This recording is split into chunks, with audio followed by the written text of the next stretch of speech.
Reporter Amy Klein will stop at nothing to get the inside scoop for her next story.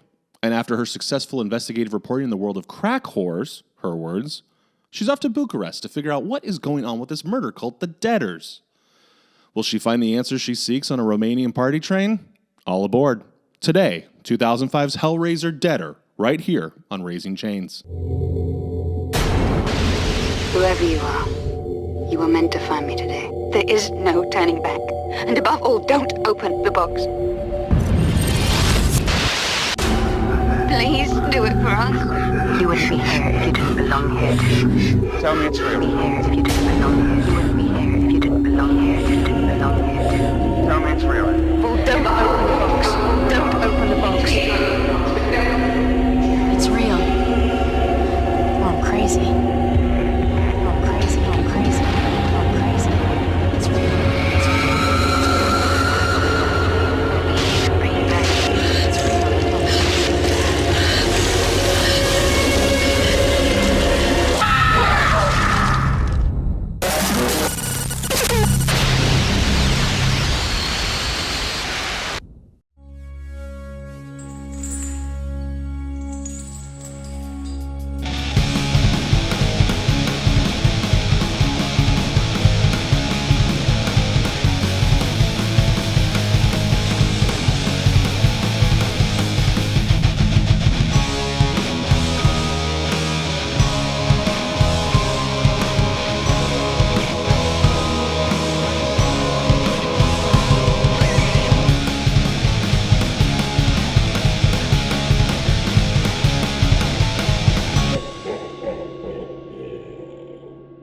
Sound speed, levels, sound, sibilance, and we're rolling. And rolling.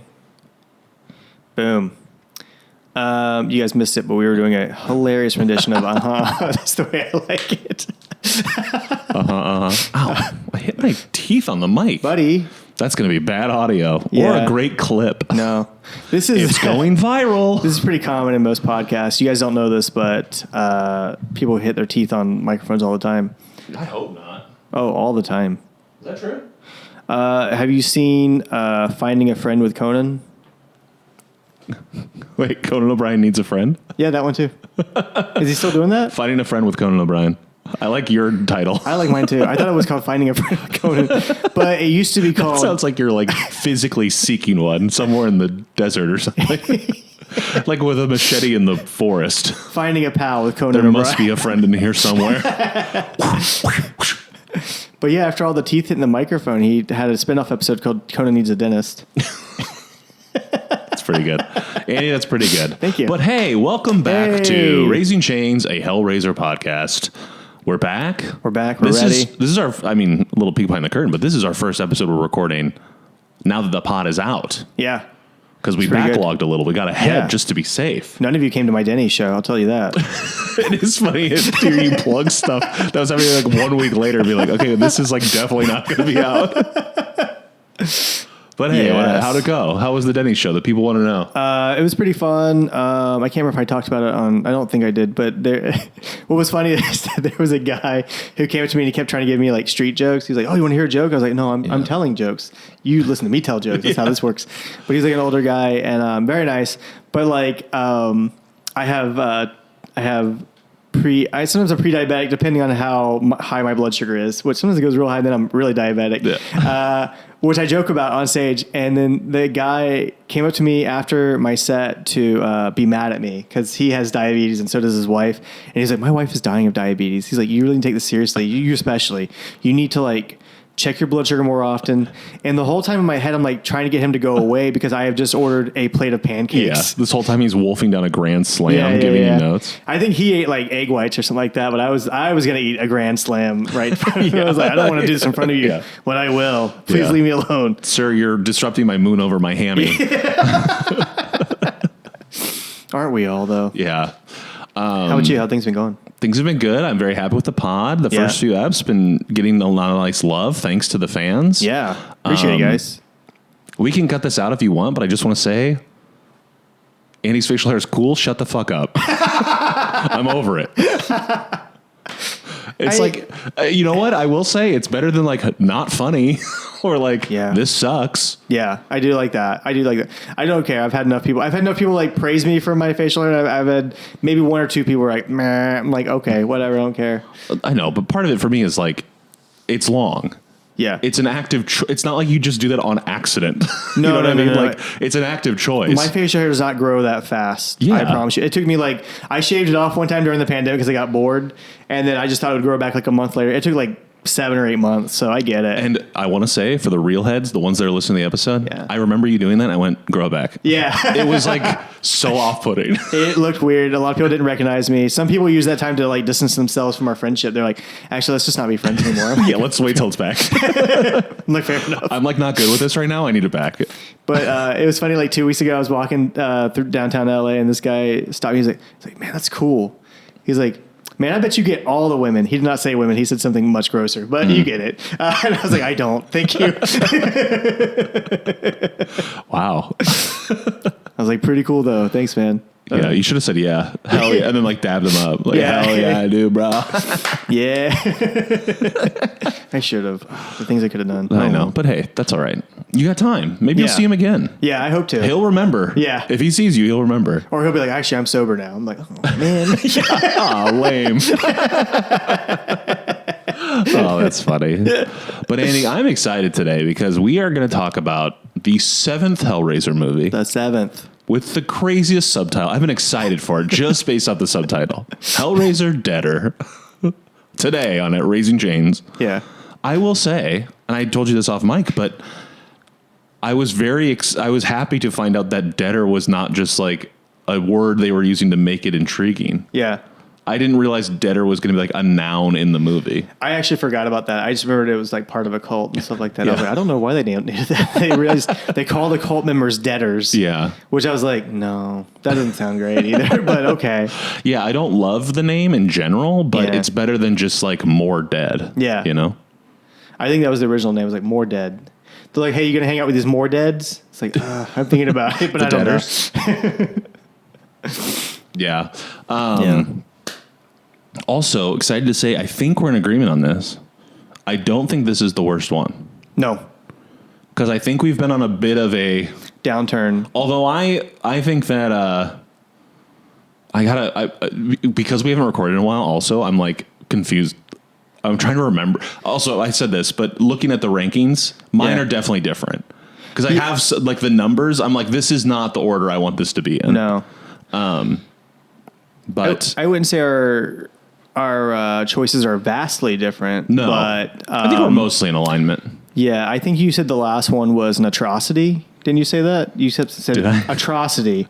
ATROCITY. I was like, I think that's how it's spelled. I Yeah. think I was at a spelling bee, maybe. Did I ask for the word of origin? You were judging a spelling bee because somebody was like, can you use that in a sentence? You're like, Hellraiser, Hellseeker, Is was it- an atrocity. Okay, here's a sketch pitch. It's a spelling bee, but every time the word is used in a sentence, it's always regarding the Hellraiser franchise. I love it. Yeah. Write that down. We're doing it. Pinhead hurt a man that had osteoporosis.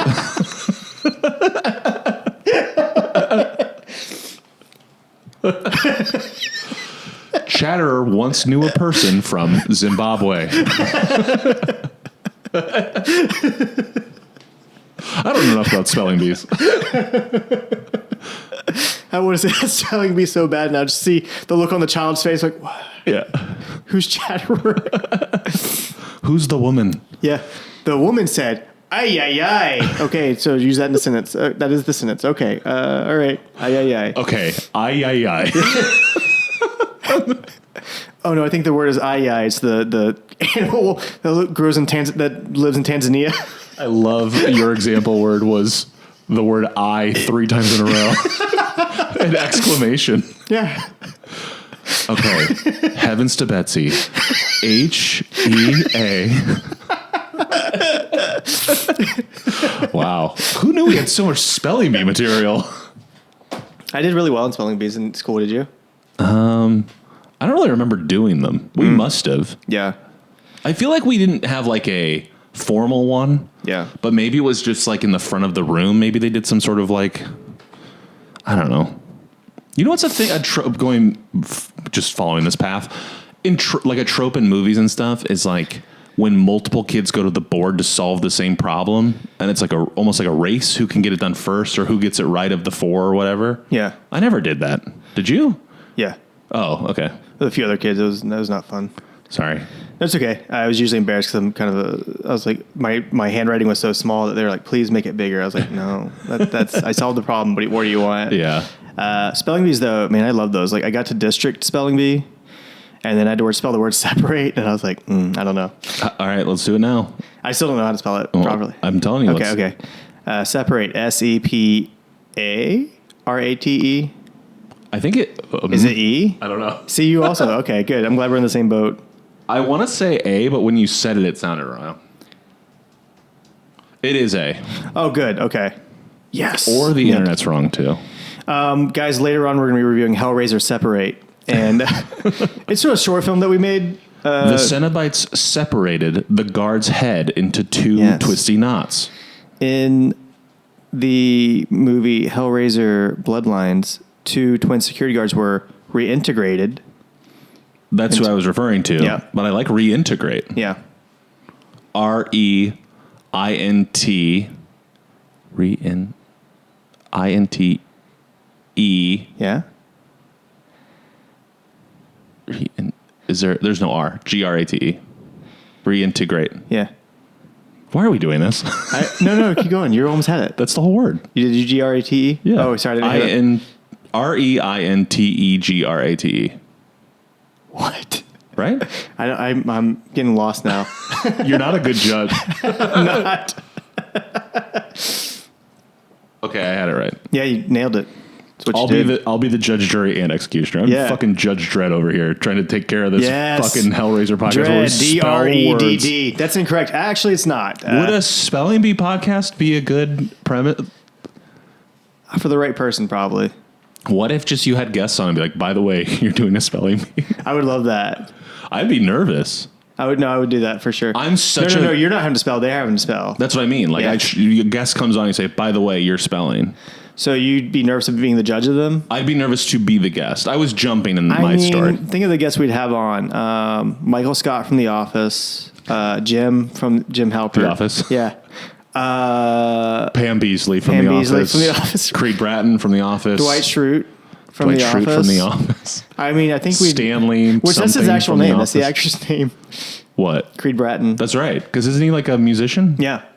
Wow. Well, sorry. Why did you list all Office cast members to be on the podcast? I couldn't remember Parks and Recreation characters.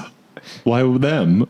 I don't know. This is just the shows I watch. But they're not real people. Oh, they could be.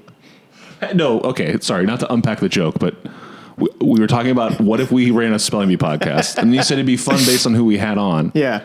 But then you wanted to list a bunch of Parks and Rec characters. I was going to do Office and Parks and Rec. But why? Because I just thought that'd be fun. Okay. The characters, because I can't remember actors' names, but I can't remember the characters that they played. Yeah. Steve Carell. There we go. Yeah. Steve Carell would probably love it if he was like, "Hey, your career's doing pretty good. You know, to make it better is replaying a character you used to play in a spelling bee." Yeah. Spell rooster. Yeah. I was gonna say I'm a very visual learner. Like with word, like if I'm spelling something, I have to like see it in my head. Sure. But I'm aware of this. But if I meet someone, specifically a man who has a 4-letter name, I'm going to forget it. I have to like very much so like try to remember like 4-letter names. Did you forget my name? Well, yours I know. Yeah. Seth. Really easy to remember. No, but just if I meet someone new and it's a 4-letter man's name, I know that like my little visual thing isn't going to work as well. Yeah. So I have to really try to like lock it in. See, I'm very different in that if I meet a person, I will never remember their name. I'm like, it's done. Well, that's nice. Then Yeah. you don't have to worry about the spelling or the length. Yeah, exactly. That helps, actually. I have been known to call people dude for up to a year after meeting them and then be like, what's their name? And they're like, that's not a person. I've been leaning on brother a lot. What's up, brother? I like brother. I know, but that's a good one. I feel like it's code. It's like code for I don't remember your name. I remember in that Conan documentary, he said something about how because people will see him, like people will remember meeting him. So if he sees them again and says, nice to meet you, they'll know like we've met before and you forgot. Yeah. But I think his trick is he always says good to see you. Yeah. Even if it's the first time. I think that's smart. That's always stuck in my brain of like, oh, that's a good move. Who's the guy who played Ian Malcolm in Jurassic Park? Jeff Goldblum. Jeff Goldblum. Apparently he's got like a whole different trick that he does too. Whenever he's like He's just a fucking weirdo. yeah. He's like, oh my god, what does he do? And they're like, oh, I do this. He's like, of course. And then I was like, you've never met this person before, but he's like, of course, yes, that's what you do. That feels to be like laid on pretty thick. That might be a little too. I like it. I mean, it's a good move. Yeah. But maybe a little strong. Yeah. I have met people's partners and been like, and you are, and they're like, your best friend's like girlfriend. I'm like, yes, I know, right? That's great. I love that. Yeah. I know. Sometimes it's tough. There's too many people. There's and a we're lot of running people. out of brain. Yeah. I feel like the space in there to put my new things gosh. in, you got to make room, let things out. I read the novel that they based Johnny Mnemonic on multiple times just because of the fact that it was about a person who has to give up certain memories to basically be a smuggler for other information. And I was like, this makes so much sense to me. Of course he would forget his mom's face. He has to smuggle bigger information, and that's what I'm constantly doing. Smuggle information? That's what he does? Yeah, he's like he steals, they take information from other companies, like basically smuggles information out of companies to other companies. That's like his job. And so he has like basically a hard disk in his brain, and then but to have that in his brain, he has lost like basic like childhood memories, things like that. Is it good? The movie, Yeah. it's wild. Okay. That's The book is very good. bit of a zag. The movie I have tried to watch a few times, and I was like, man, I don't know what's going on, but Dolph Lundgren and a talking dolphin, I like this. Did not know either of those things happen. I just saw that post where he's like kind of like running through a computer. I think it's worth a watch. The sad story of that is the reverse of what happened to some of the Hellraiser movies, where these people wanted to make a low budget movie, but the only people willing to buy it were a big studio who then said, we're going to give you a lot of money and you got to make it bigger than this. Yeah. That does happen, and it kind of ruins it. Yeah. Yeah. Well, like I said, it's the opposite problem with Hellraiser. I know. We're going to give you no money and you make something sometimes. Speaking of, should we do our famous segment talking about the movie? Mm-hmm. All Love right. it. Let's get into Hellraiser 7, DEADER. Came out June 7th, 2005. Which I do think, like, now we're firmly in the 2000s. I know we had some other ones in the 2000s already. One. Just one? Yep. Nope, two. You're right. Yeah, I think the last two were I was both. dumb. Yeah. No, it's okay. But I feel like this, to me, feels like the first, like, oh, this feels like a more modern movie. I definitely thought it felt less cheap than the last two. Yes. As far as, like, the direct-to-DVD sequels go. I think because they filmed these in Romania rather than Canada or the USA, where, you know. The movie is very set in Romania. Like they even say, well, you're going to Romania, just to like make it clear to and everybody. it has a chyron. There's like a little title. Yeah, I did read that there were some issues with the Romanian crew and background and some lost in translation stuff. Yeah, I'm like, why didn't you guys hire a translator? Yeah. I don't understand this. Like, you're like, oh, we'll figure it out. I was like, was that budget that small? You're like, we can't be hiring translators. It also feels like a thing where it's like, hey, a movie's coming here to shoot. Let's get the person that, like the liaison. Or, because you got to work with like a film office or something, right? Some sort of government to do that even in the first place. You would think. But I remember reading in like one of Bruce Campbell shot 2 movies, I think in Romania. And like, again, there was like a language barrier there. And I was like, did you guys not know that going in, that there would be a language barrier? Why did you not hire a translator? I don't understand this. Doesn't make sense. But yeah, I guess there were some problems. That would explain, because there's certain scenes where you see entire groups of people being murdered, but there's always like one person dancing, and you're like, oh, I think that guy didn't understand what was happening. Right. Oh, man. So, jumping in. Yeah. First thing I wrote. Yeah. Bad font. Bad font? I did not like the font. It grew on me over time. Yeah. But the very first piece of font I did not like. I think I liked it better than the font in Hellraiser 3. Yeah. Yeah. But I like the Hellraiser 3 like poster font. Yeah, the poster font's That's great. what I'm using as the subtitles in our... But the opening credits and stuff like that, I was like, this is bad. Yeah, agreed. Also, real quick, this movie did not have a subtitle option. Like that's how low budget the DVD was. Oh, really? Yeah. Because there was a couple times where I was like, I can't understand what they're saying. I watched the digital and it did have it. Oh, good for you. Which also I will say, I watched it on Fandango because I bought them all digitally. And there's always like there's the poster art, and then there's also like a header art that's like usually an exciting shot from the movie. Yeah. And it's the part where the chains come out and grab her face. Oh, yeah. And I was like, that's a cool moment. Like, I'm excited for this. Yeah. Unfortunately, that's like the one exciting thing in the first hour and 15 minutes. Yeah. I would argue like most of the movie. I read the script for this movie, and like when it gets to that And I just want to say that's the dedication that Raising Chains has to giving you a good experience. Andy read the script of the 7th Hellraiser movie. Yes. The 3rd direct-to-DVD sequel. But like, I can't even believe you found that, to be honest. Oh no, it was actually pretty easy. I just looked up Hellraiser 7 DEADER script. Good? Question mark. And then people were like, here's the script. I'm like, okay. Oh, here you go. But like, what was funny to me is that when it gets to that part where like Pinhead shows up, it was like, now we're going. I was like, why did you do this? You as the writer knew we were waiting for this. I know. That to me, it definitely felt like we have to pepper in something exciting. Yeah. Because we're going to be hanging out for a minute. Yeah. Which I've said this to you, but the thing, these Hellraiser movies, especially the last couple, it feels like they're not looking at like the original 2 or 3 for inspiration, but they're looking at like what's kind of trending. Yeah. And it feels a lot more like a 7 or Jacob's Ladder, like that kind of like dark mystery detective pulpy thing. Yeah. And the problem with that, and I know we've talked about how it seems like maybe these weren't Hellraiser scripts that became Hellraiser scripts. Yeah. But it's like the whole movie, you're waiting for the cenobites. You're waiting for Pinhead to show up because you know it's coming. Right. So it's almost like, I don't know, it's this weird like edging thing where you're like waiting the whole time for this thing to finally happen. Yeah. But because it's a sequel to a thing where you know what happens, you're like, all right, let's do it. I mean, Hellraiser 3 had the most Pinhead of any movie probably ever that we've seen anyways so far. So it's like people are like, oh, we like that. Right. Show more of that then. It's like, okay.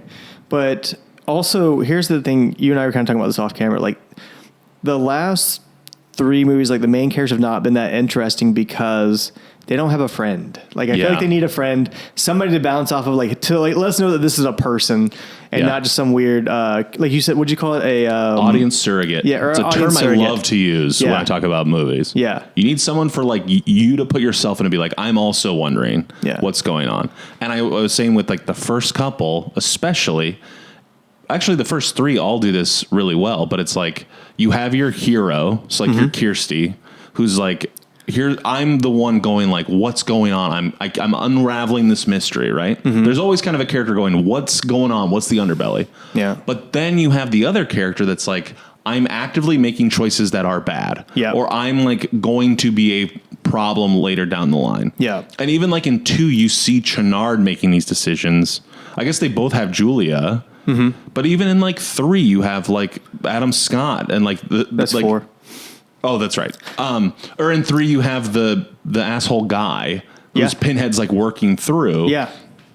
So you're having someone like make active choices that even if the audience doesn't know what they're doing, you're going like, oh, but they're doing. I'm watching them make choices and do things, as opposed to just watching someone walk confused and scared the whole time. I feel like the last 3 movies would work as short stories. Yeah. Where it's like, oh, yeah, it's set in the world of Hellraiser. So these are like almost like moral tales or whatever. Yeah. Whereas the first 4 were not like that. It was just kind of like, hey, people are making choices and they're not always great. And, doesn't necessarily mean you're a bad person or a good person. It just means they're coming for you either way. Whereas these feel like just small moral tales like, see, this person was bad and now we're coming after them. I was like, okay. And I feel like you're probably like me, but it's like when I think of those first 3, I'm much more interested in like the person making active decisions, the Julia of like, what are you doing? Or Channard or that one guy from 3 where it's like, what are you doing? Like you're going in too deep. Yeah. It's like we talked about, like the element of the cenobites that's so exciting is like people that, even though they know it's going to be their downfall, they can't stop themselves from continuing to do the bad stuff. What? I don't know why I started laughing at that. It's just like, I was like, it's not funny. No, thank you. This was like a good critique of my point. That guy from Hellraiser 3 just made me laugh because I was like, he has a name. And I was like, what is his name? Yeah, who gives a shit? I don't know. I'm sorry, but no, you made a lot of good points. I was listening back to our episode and I forgot all about the fact that when he's like trying to get that girl to get close. Yeah. And he's like, what did he want? Like a kiss or something? He's like, you come over here. I came to you last time. Or, yeah. It's not fair if I'm the one over here. I know. Which I have used that line on my wife since that movie. So she's like, what are you talking about? We have to go. Stupid. I also keep roses on ice in our freezer. Nice. And he's like, what are these for? I'm like, you? Yeah. You? ungrateful woman. Okay, so we were So exactly. I'll give one to my dog, like, give it to her. And the dog just starts trying Pass it to over. like, stop eating the flower, you weirdo. Yeah. Eats like spaghetti from the back to the flower. Okay, so the font is bad. Stan Yeah. Winston production. Did Yeah. you see that? Yeah, I did. Who's that? He's like a very famous effects artist. He did like the dinosaurs in Jurassic Park. Oh, cool. One All of right. the most famous like creature effects guys. Yeah. Not sure in hindsight, having seen the movie, why he was attached to it. In fact, is it a different Stan Winston? It could be. Yeah, it very much could be. Maybe I'll do a quick check just to see. But I mean, I would assume it's him. But So he's like the it is Ray him. Harryhausen of his time. Yeah, but he did The Thing. He did Aliens. Oh, yeah. Iron Man, Predator, Edward Scissorhands, The Terminator. Like he very, very, very Did famous. they list DEADER on his credits? Yeah. There has to be a reason, right? Yeah. And I also like he's a producer. I mean, I guess I assume he did the effects, but there weren't really effects to be done.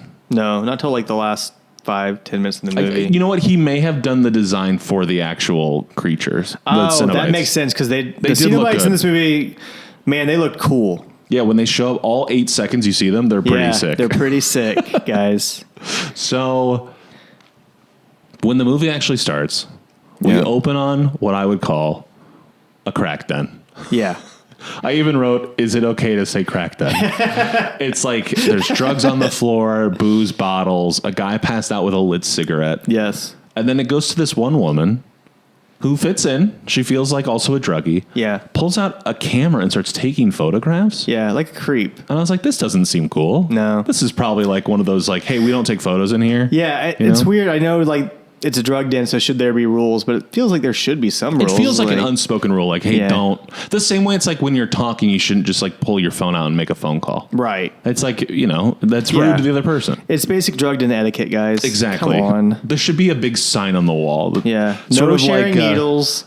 Do not take pictures in here. No swimming within 30 minutes of eating. Yeah. So then we find out she's a reporter. When Yeah. she leaves, we're Yeah. like, oh, she's actually a reporter. And again, nobody in this drug den has been mean to her. One guy even offered her a hit, Yeah. and she was like, "No." She says, I've got what I need, or Yeah. something like that. Yeah. Like, I'm all set. I've got what I So need. she's using people now. Great. Yes. She's not cool. No. Then we find, so she goes to, now she's at an office, Yeah. a weird This- office. This was weird because she walks in the office. The paper immediately says "How to Be a Crack Whore," written by Amy Can't Klein. stress enough. She picks up the newspaper to see her article. It's literally How to Be a Crack Whore. Yeah. By Amy Klein.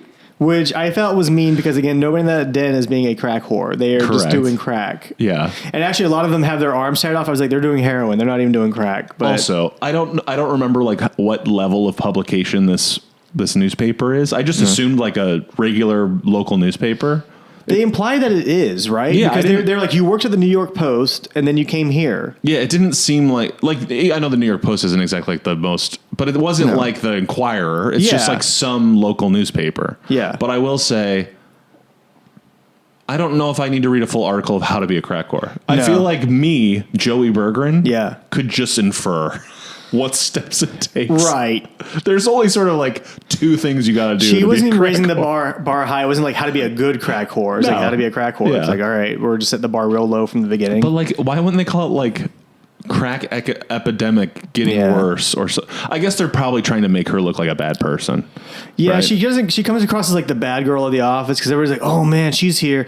And here's where I got confused because they're like, "Where have you been?" Like she goes to the secretary for her boss, and she's like, "Good morning," and she's like, "It's after 4 p.m." and she's Right. like, "Whatever." And then she was like, "Hey, I got that article ready for you," and I was like, "No, your article's already out. Yeah. Do you have another crack article?" You're like, "How to not be a crack whore?" Yeah. How is it? Yeah. I don't understand. I guess, is it possible that article is not what we saw her researching, but that was a previously written article and now there's another one Oh, coming? like she's just the one who does Yeah, these. she's the crack reporter. Yeah. She does the crack beat. Like some people do sports, she does crack. Sure. Yeah. She's in London too. This is set in London. We see like a couple things are like London, and I was like, okay, there we go. I got to be honest. Yeah. This is me finding out it was set in London. No one has accents. Yeah, I know. guess the boss does. Yeah, and the guy who hit on her, he's like, hey, Why don't you show me yeah. some of the things you learned in your article, bruv? And she was, Oh. he didn't say bruv, but I guess just because everything else has been America, I just assumed it was America. no, she somehow did something so bad in New York that they're like, you got to go to London. I'm sorry. I fully missed that. Yeah. Oh, well. That's why she's able to take a train from London to Romania. That makes sense. Yeah. Actually, you know Boom. what, Andy? That makes. I just assumed she flew there and then took a train. Yeah. But anyway. A light bulb just went off over both our heads. Yeah. You'll see it in post. Yeah, you'll see it. Don't worry. This actress is Carrie. I never know how to say her last name. Yeah. Werwer? Yeah. I know her from Eight-Legged Freaks, the Spider movie. Oh, nice. That I quite enjoy. It's Yeah. not good, but I like it. I've heard it's good. I never It's saw fun. it. Yeah. It's very like intentionally B-movie, 50s vibes. Her boss, this is when her boss says, "Have you ever heard of DEADERs?" yeah. And that's when I got really excited. I was like, "Oh my god, it's not just more dead." They're reporting about the movie. Yes. They're like, have the you movie seen we're in. DEADERs? Yeah. Have you watched this movie that you're in? I don't hate that idea. Yeah. Kind of fun.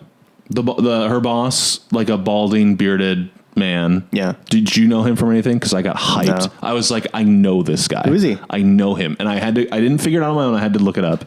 He's in The Parent Trap, the Lindsay Lohan Parent Trap. Is he the butler? He's the butler. Whoa! I did not. Okay, so I I just forgot saw that character completely until I was Yeah. like, oh yeah, there was a butler. Yeah, I just saw that Parent Trap for the first time. that's like right. A few months I ago. think we talked about it on yeah. mic. Yeah. Yeah, he's the butler guy. That's good for him. Yeah. Yeah, he's doing great. 2 big roles. Yeah. He's doing fine. So he's like, he brings up DEADERs, like you heard of this, and basically he's like got this tape that he wants her to watch to pursue this story. And so he puts on the TV, which I don't know if you clocked this. The TV he puts it in is in the middle of his office. Yeah. On top of a wooden dresser. In the middle of a room. Yeah. Why is there a wooden dresser? 1 in the middle of the room. Well, and Joe, 2, a TV stand. the culture in England is very different from the culture in You America. know what? You're right. It's like driving on the other side of the road. You keep your clothes in the middle of the room at work. The walls should be spotless, clean, no space, Yeah. like plenty of space, and then the middle of the room cluttered. Genuinely couldn't believe it. I was like, Yeah. this is so weird looking. It was weird, but I think he's like, my TV's kind of small, so we're going to have to huddle around this bad boy. Gather around my dresser. Yeah. So, Oh, real quick. This movie was filmed in 2002 and then released in 2005. So that might explain why they weren't using DVDs as much. yeah, I was wondering, because it is that era where it's like, where are we at with DVD, VHS?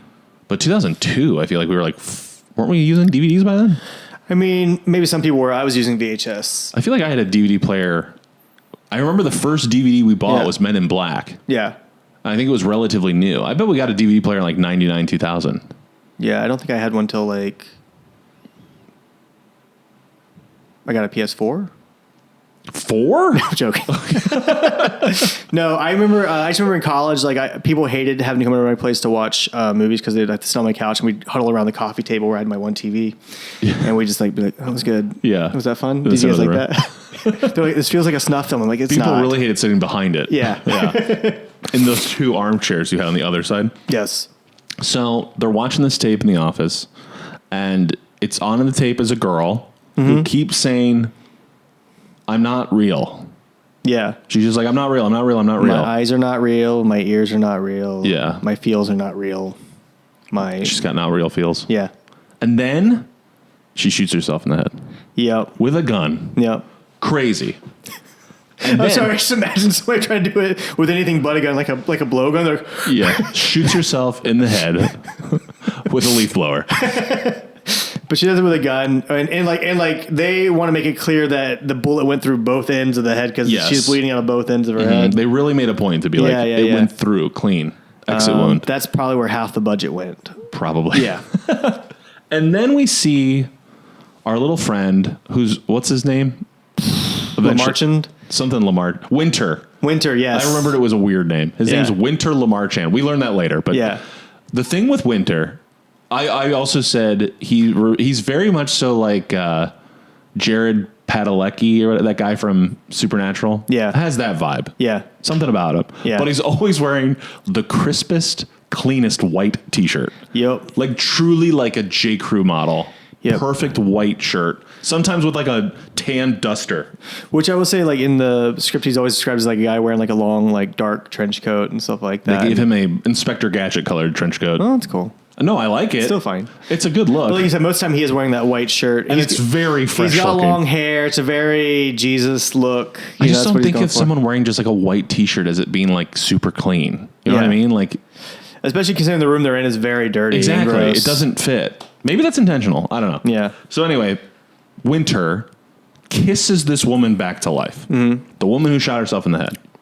He kisses her back to life. If they had the rights, Evanescence's Bring Me Back to Life would be playing in the background. I promise you. It is that intense and that insane because he is like breathing out whatever he took from her and then goes back in for another kiss and then she comes back to life. Yeah.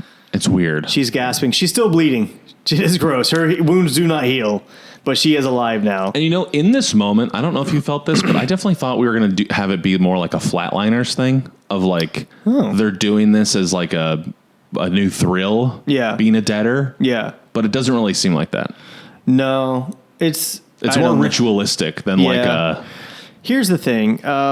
So this script was not a Hellraiser script, as we've said before. Mm-hmm. It was written as something else by the guy, I think Joey's favorite movie, 13 Ghosts. The guy who wrote this I like 13 this Ghosts. movie about cults and stuff like that. Dude, I have you on a previous episode like, I don't like that movie. 13 Ghosts? Yeah. Oh. Are you sure? I feel like I like that one. Comment on this maybe right now. I'll find it. I thought it was fine. Yeah, I remember it was fine. Yeah. There's some good kills in it. Yeah, and some cool looking ghosts. But they wrote this movie about a cult. That was How many? it. Huh? How many cool looking ghosts? Like 5.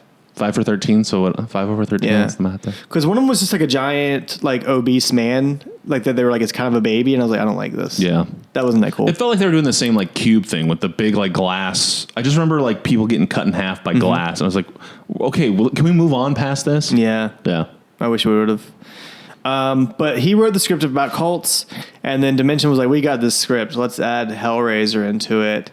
But also, can you make this like a Japanese horror movie, like Pulse or Ringu? And the new writer was like, yeah, sure. And I don't think he did a good job of the Japanese horror stuff. Yeah, it didn't feel like that to me. I've seen Pulse, and the movie was a bummer. I didn't like it. Was that the American one or the Japanese The American one? one, sorry. The American remake of the original. I didn't see the original. Do you know they put out 2 other Pulse movies after? Yeah. That's insane. I've heard that the original Pulse is fantastic. The Japanese one. Oh, okay. I feel like it's really I've heard it's really good. Yeah.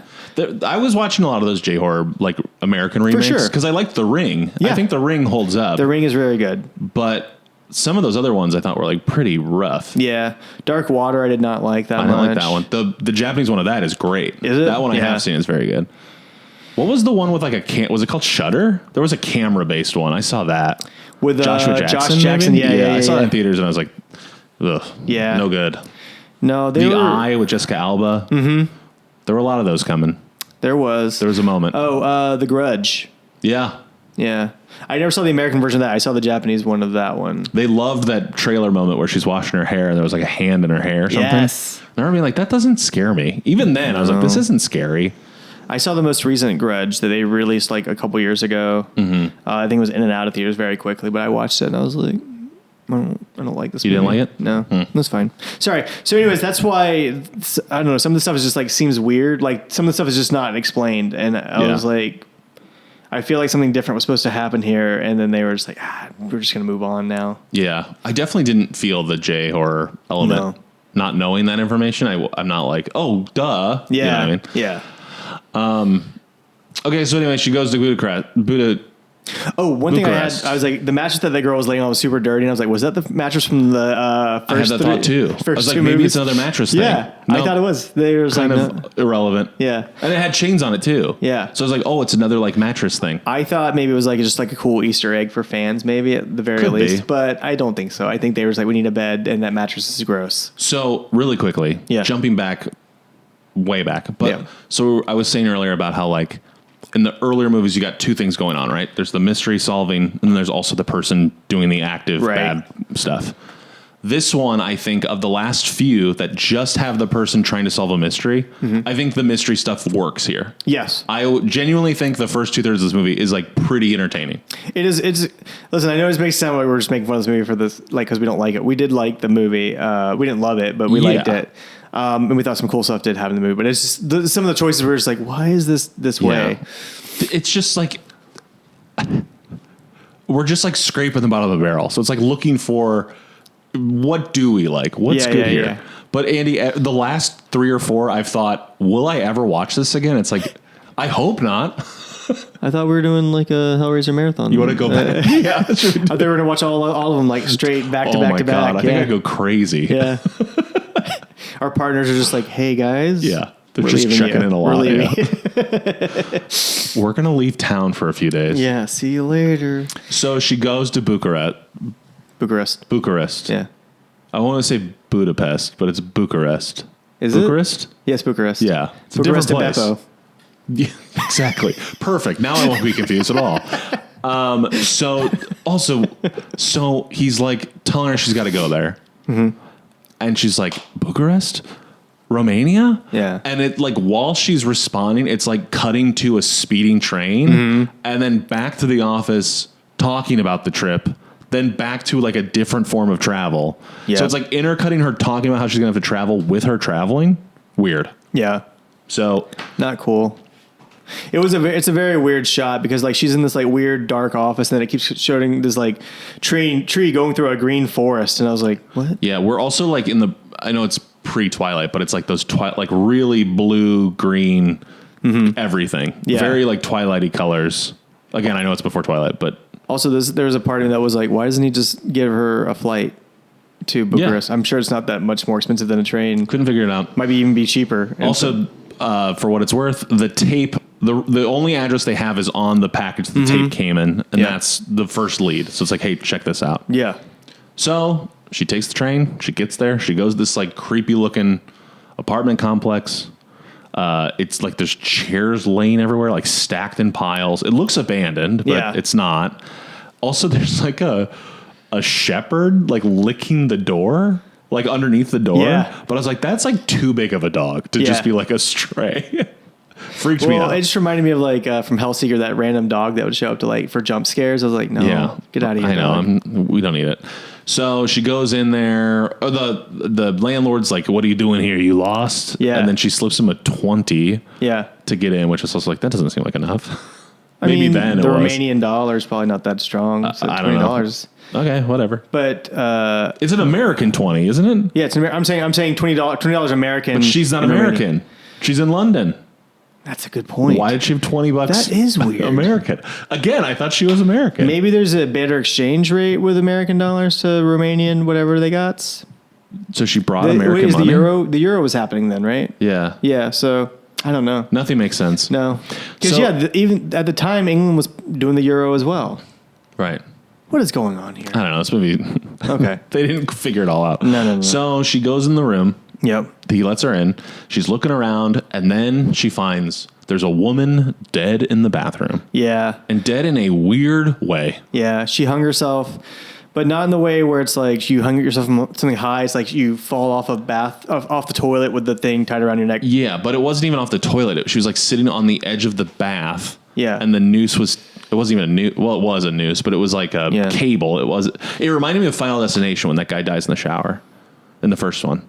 I've seen it one time a long time ago. But I believe the cord of the sheet, the curtain wraps around his neck and gets caught on the handle or the spigot. Mm-hmm. It's hard to describe a shower. Anyway, she's like hung. So she's sitting on the edge of the tub and leaning forward, and she's hung that way, which I'm also like, you could lean back and, you could stop yourself from. I think she was that desperate to die. She's like, I'm just going to do this. But I thought like hanging, the whole point is you can't stop yourself. I thought your body would instinctually stop it. I don't know. I don't know either. I never tried. Me neither. Well, so on anyway, the next episode. Mythbusters. How do you hang yourself in a toilet? Okay, so she's looking around. She finds some pictures in a drawer. She finds another padded envelope. Which a lot of the photos, by the way, are of her being choked. I was like, Yes. all right, Yeah. well, that's weird. Look, one character trait. So there's the envelope that had the tape in it. There's a similar looking one in the bathroom. Oh, there was a bunch of flies in this scene too. Remember that?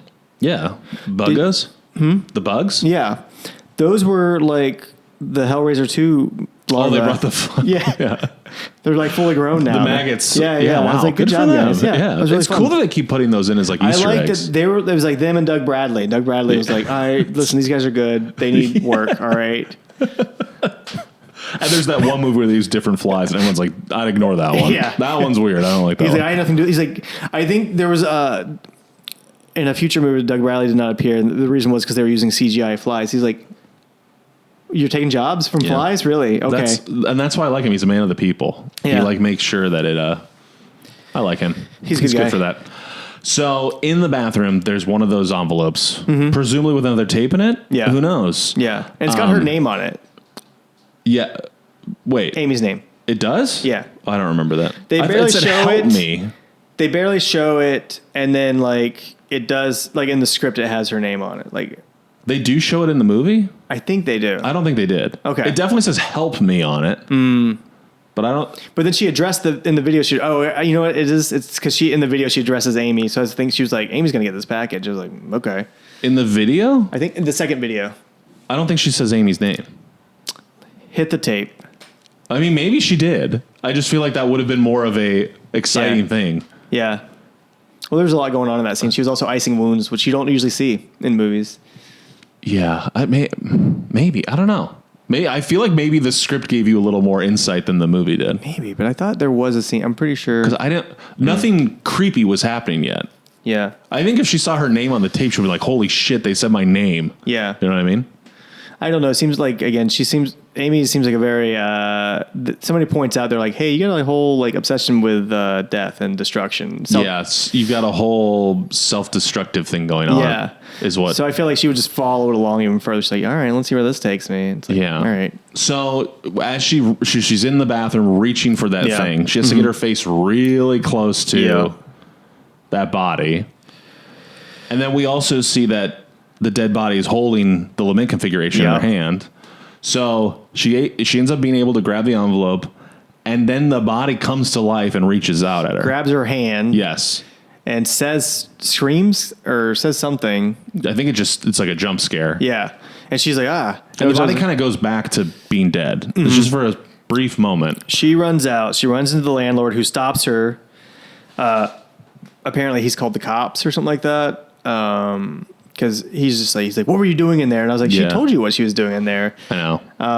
But he, again, this is a script thing. In the script, he's like, I've already called the cops because it didn't make sense. Because she stumbles down the stairs. And you hear all the sirens going You hear off. all the sirens going off, and then she like tries to like hide her face from the cops. And I was like, "What are you doing?" I know. It doesn't make any sense in the movie, but in the script, they're like, he called the cops on her. Okay. Which, just don't give her the key to get into the apartment. Yeah, I don't I don't know. understand.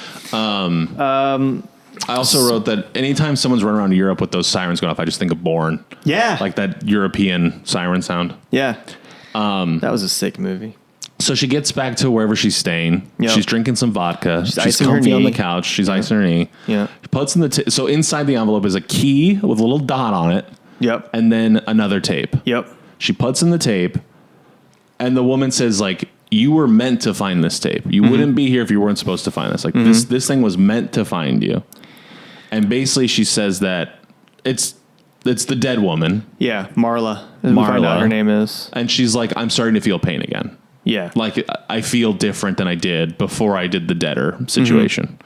I don't know how to get back. And then she says, like, above all else, do not open this box. She says, do not open the box. Also, do not join this cult or whatever. Yeah. And Amy's like, sure. And then she's like, but do go to a Subway and meet Joey. Joey's the name of a guy in the movie, not Joey. My Yes. co-host. Which I was also like, another Joey in this franchise? Yeah. How many Joeys are there going to be? And it's a different one. Yeah. That's actually kind of surprising that there's another character named Joey in this Yeah. franchise. But I Whatever. mean, I guess, I don't know. I think there was a talk of a sequel where both Joeys were in the same movie called Too Joey, Too Furious. And that would have been amazing. That's what this franchise really needs is more of the two Joey characters. The female lead from 3 and the male side character from 7 finally meet up. Sort of like a Hobbs and Shaw thing going, you know? It's like in Fast 10 when they like brought everyone back and like, oh, cool, the lead of Tokyo Drift, who's not a very good actor. Yeah. We'll put him in space or whatever. Yeah. Love it. But so she's holding the box. Right. And she goes, don't open it. Open what? And I was like, finally, someone acknowledges that this thing is like not clearly a puzzle. Mm-hmm. Because usually, like we've talked about, it's so often just someone like rubbing their thumb on it lightly and you're like, and then it just opens. Yeah. You're like, oh, okay. But she touches it for like half a second and it opens. Yeah. Which I thought was funny. It's like she didn't really actively open it. She kind of touched it. Usually when it opens, there's some subtlety to it. It's like, oh, blue screen comes over. There's a noise or something. No, this one wind. just straight up chains to the face. Like 18 chains grab her around the head. Yes. Which was cool. It was cool. Although this is where I was like, okay, we are now in the full CGI era of Hellraiser. I was like, guys, was CGI that much cheaper than just having like buying actual chains? I know. I don't understand. Would have been a little, once they were on and practical, it looked cool, but watching them come out, you're like, oh, it just feels like a sci-fi movie or something. Yeah. When we say sci-fi movie, we mean the Sci-Fi Channel movie. Correct. Yeah. Not the genre. No. Also, I wrote this down, but I was like, is this the first time we've heard like Jack in the Box music while someone's played with the puzzle? Like, I feel like normally it doesn't play like that sort of like creepy lullaby. No. Like you're playing with a children's toy. And it fully did that in this one. Oh, wow. I didn't even notice that. That's good. I was like, huh. Yeah. Never thought about that before. But we see Pinhead. Yeah, Pinhead Our boy shows up. up. He gives her a warning, which is like kind of odd. Yeah, I forgot what it was, though. I did too. Obviously, it was a big moment for both of us. Pinhead shows up, we turn our brains off. Like, not this. More of the mystery. More train footage, please. I think he was like, this isn't the worst things they're gonna get, or something like that. He's like, oh yeah, I think it is some sort of like you don't even know what's in store for you, kind of a warning. yeah. She wakes up. Apparently, it was a dream. Yeah, And then she was told to go to the train to meet Joey, so she goes down to the train station to meet Joey. This was cool. Yeah. I like this. Yeah. She finds a guy. It's kind of like a bouncer. She's like, I'm looking for Joey. He's like, he's in the back. Lets her in. It's a train, but it's like this like hedonistic party train. Yeah. And it's playing like goth club music. Right. And there's like a bunch of naked people. Yeah. There's a literal child with a rose in his mouth. Yeah. Thought that was weird. In a little suit. What was weird is that like at one point she gets kind of like not attacked, but like a lot of like people come up to her at the same time and they're just like, did you write How to Be a Crack Whore? Like I've been really, Oh my God, are you Amy Klein? I've been trying some of that stuff and like, it's really working. I just want to say that. Thank you. I just want to tell you inspired me to become a crack whore.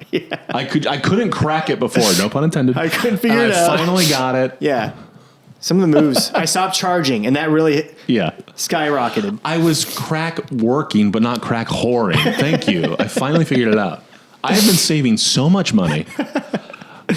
She makes her way to the back and finds Joey, who's just this British guy, sitting down. I did not know this actor, but I liked him. I looked him up. He's mostly in British productions of things. He's a lot of like BBC mysteries and stuff like that. But He's pretty good. He was a fun energy. He was really good. And again, the script gave him a lot of unnecessary lines, and I like that he was like, "I'm not doing any of that." I'm like, "Good, do what you did," because I hated the lines in the script. But he was just like, it's always weird to me that these characters in movies are like the go-to guy for information. I was like, the guy who stays up 24/7 and can't seem to like, that's a great point, discern reality. The guy who's living in a party. Yeah, who's living in a party train. Yeah. That I'm sure that place has not been cleaned in months. No, party train did look like it needed a good Swiffering. I was like, why is it this guy? Also, does he rent the train? Or is it just like a thing where it's like, hey, I bought this car. Yeah. And I'm going to have it for the next 2 months. And did you think it was moving?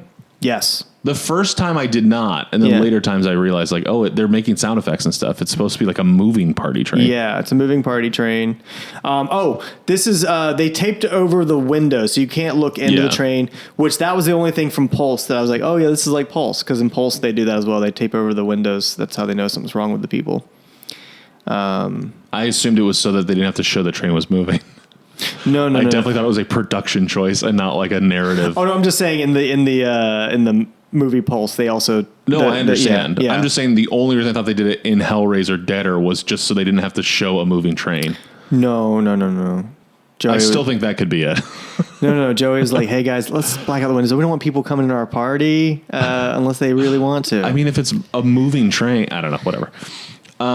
Joey's like, what do you think these people are like? I don't think you should get involved. It's very like, hey, don't explore the path you're going down. Yeah. He's warning her again. Another person saying like, hey, don't. And this is where he says that line of like, you've got some sort of self-destructive thing I find attractive or whatever. So she. Oh, and in case we haven't explained Amy enough, Amy is like very much just like, whatever, I'm doing my thing. She's right now. tough. She's got a leather jacket. Yeah. She's intimidating. Yeah. Nobody can tell her what to do. No. She feels like a little badass. Think Michael Douglas in Black Rain, maybe, where people are like, hey, maybe don't go there. And he's like, oh, no, I'll check it out. Sure. Yeah. So she goes back to the train station. She's alone. It's night. Yep. Fluorescent lighting. And she's like, you can tell she thinks she's being watched. Yeah. Something's up. Who does she see but a guy looking at her? And it's White Shirt Guy. Winter It's Lamarchand. Winter. Again, we don't know his name at this point, but we later know it's Winter. Yep. So she sees him. She's kind of looking at him. And then he jumps in front of a moving train. Yeah. To die. Yeah. And gets hit by it. Gets hit by it. She's like, stop. You've hit somebody. She screams. She freaks out. It cuts to a police officer like, where is he at? And like workers, they clearly stop the train. They're looking at it. And he's like, where is she? I don't see a body. And then she sees him again while they're interrogating him. Yeah. Just calmly getting on a train. And she's freaking out like, that's him. And then the cops like grab her like, hey, you're crazy. Yeah. He does the whole cuckoo thing. And I was like, we get it. I'm glad that's universal though. Yeah. It transcends language. We really are just the human race, you know? Yeah. They take her into the police department. Her boss shows up. And he's like, you're lucky I showed up because otherwise they're going to put you in the mental asylum. And once you go in there, you don't get out. Right. Which is crazy, but also like, what kind of boss just takes a train to another country? You're like, let me get you out of here. Well, I'll tell you, the whole time thinking it was they were from America, I was like, oh my God, that's quite the flight just to bail her out. And then he says, tell me it's real. And she says, it's real. Either that or I'm crazy. Which also... It's a good story either way, is what he says. Like, I don't get that part where she's like, it's real. I was like, all you've seen are dead people. You've not seen anybody coming back to life, like, in person. You're just like, it's real. I guess she is also... Well, she saw that one girl come back for a split second. I mean, but that could have been her imagination. I don't know. If I saw a corpse reanimate in front of me, I would think it was real. Okay. I don't think I myself would be like, nah, that was probably just my imagination. Okay. And if you found like a hedonistic party train, you'd at least know there's some sort of seedy underbelly this is related to. Yeah, but I don't know if I would say it's real. I'm like, maybe. I don't know. If I saw a corpse come back to life, I would believe it. Especially if you're looking for, do corpses come back to life? Yeah. You know what I mean? If that's the story you're pursuing and you see that, I don't think I'd be like, nah, it's probably just an imagination. I don't know. Okay, I'll speak for myself. We'll see. So this is, her boss says to her, they're talking about the story, the pursuit, and he says, nobody's forced anything down your throat. Yeah. And I thought, that's foreshadowing. Yeah. Someone's going to put their fingers in her mouth. Never happens. Never happens. I was actually very disappointed because I really thought that was like a clever little wink to the franchise. Again, we got the mattress, we got the idea of fingers going down throats, and neither one of them were like, no, we're not doing either one of those. Yeah. Okay. I don't understand it. But so she's back on the case. She takes a cab to another part of town. Once again, it's like a seedy area. Mm-hmm. I said this is, I'm getting like some Candyman vibes. Wind, leaves, slums. Like the bad parts of town. Yes.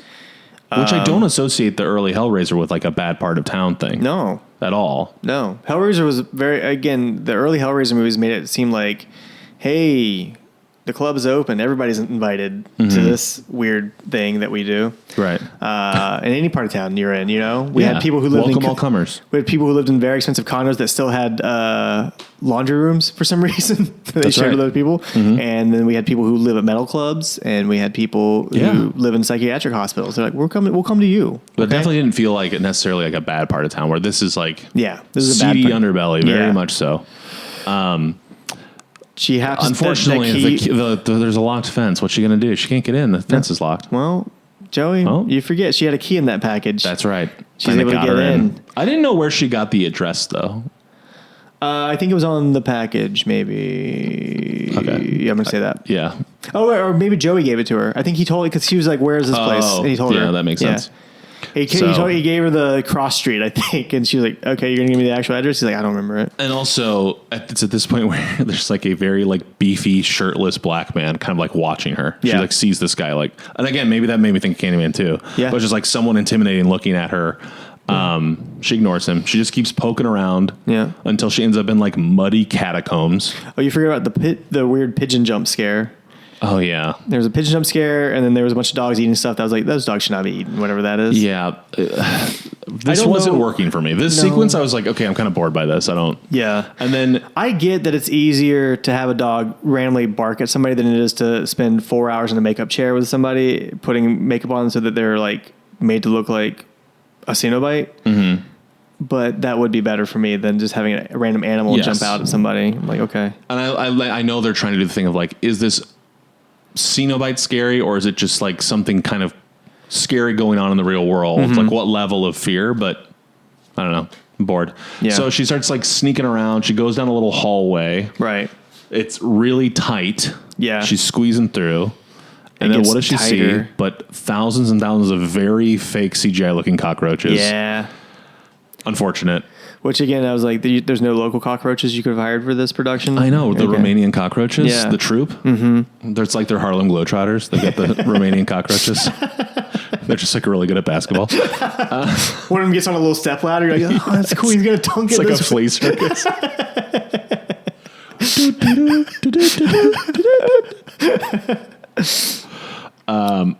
Okay, then there's a guy trying to get her with a big knife. Yeah, he's got like a weird mask on. He's stalking her from behind. Again, I was like, oh, there couldn't be a cenobite Like a here. really big knife, like Yeah. doing the like, gotta get her. She opened the box. Let there be a cenobite there. And it's like, no, we got enough time for a guy in a mask. And he's Yeah. going to get her the knife. She doesn't notice him for a while. Then finally she's like, oh my God, there's somebody I know. behind me. I'm sorry. It's implied that he gets her in the arm, maybe? I couldn't remember if he got her. It's very weird. Like, you're like, he got her in the arm, but maybe he didn't because she's like checking her arm and there's like Right. nothing there. And then we see our beefy friend again. Yeah. He shows up and he tells her to brings shh. her. He's like, shushes her, and then he's like, "Come with me." Yeah. And he brings her down to the white T-shirt guys. Yeah. To the winter, the ritual. Yeah. Because I don't know if we said this before, but the times like when we saw that woman shoot herself in the head at the beginning, it's like a bunch of people standing around the bed. It kind of looks like ritualistic. So we're back Yeah. at like another ritual. This is when Winter. Is this where she sees the guy stab himself in the chest? I think so. Yeah. Yeah. She sees the guy stab himself in the chest, and then Winter brings that guy back too. He's like, I do both genders. No big deal. That's really cool of him. Yeah. And then he claims he's been waiting for her. He's like, "You're in danger." Yeah, this was weird. What I saw was real, like this flesh. She holds up her hand, he grabs it, and suddenly she's on the mattress in front of everyone. It starts getting like jumpy with where she is in space. Yeah. Like she's getting a little confused by where she is, what's going on. He keeps saying he chose her. He's like, I wanted you to be here. Yeah. And she's like, what? No. See, I found my way here. And he's like, no. Also, his furniture looked very uncomfortable to me. I was like, why not some beanbag chairs? Yeah, that'd be nice. Ooh. I would like that. I will say this, I think for me, this is the turning point of the movie. Yeah. Everything before this, I'm like kind of on board, like, cool, where's this going? Then from here on, I'm kind of like, oh, okay. Yeah. Losing me a little. He has like a plan, which would have been interesting if it had been more obvious. Like if he had like communicated a little more. Communication is key. I don't know who this actor is, but like there were times where it felt like he was just mumbling, and I was like, I don't know what he's saying right now, and that's why I read the script so I could understand what he was saying. At Right. times. Yeah, without the Like, subtitles. dude, I'm serious. Like he had like 3 good paragraphs of monologue, whereas in that scene, I feel like he might have said like 2 or 3 things. Which again, I told you, but like I didn't know his plan until I read the Wikipedia after the movie. It's not usually a good sign when the movie makes more sense after you've read about it after the movie. Yeah. His whole thing is that he's a descendant of the original Le Marchand, and he believes Who created the box. Who created the box. And his whole thing is like, he's like, once I'm able to enter into the realm of like Pinhead and the cenobites, he's like, then I will rule it. Yeah. And she's like no explanation given on how that happens exactly, but just like, that's what's going to happen. Which like, I find that interesting. Yeah, I thought it was cool. But like, did not put enough point on it because I didn't even know that until after the movie was over. He then hands Amy over to a knife. He's like, here you go. If you want to stab yourself, you can do that. He hands her over a knife. Yeah. You said he hands her over to a knife. Yeah, like, no, I wanted here, to- knife, here she is. I felt like that's what he was doing. Amy, I'd like you to meet this knife. He's like, don't worry, we cleaned it after the last guy. Yeah.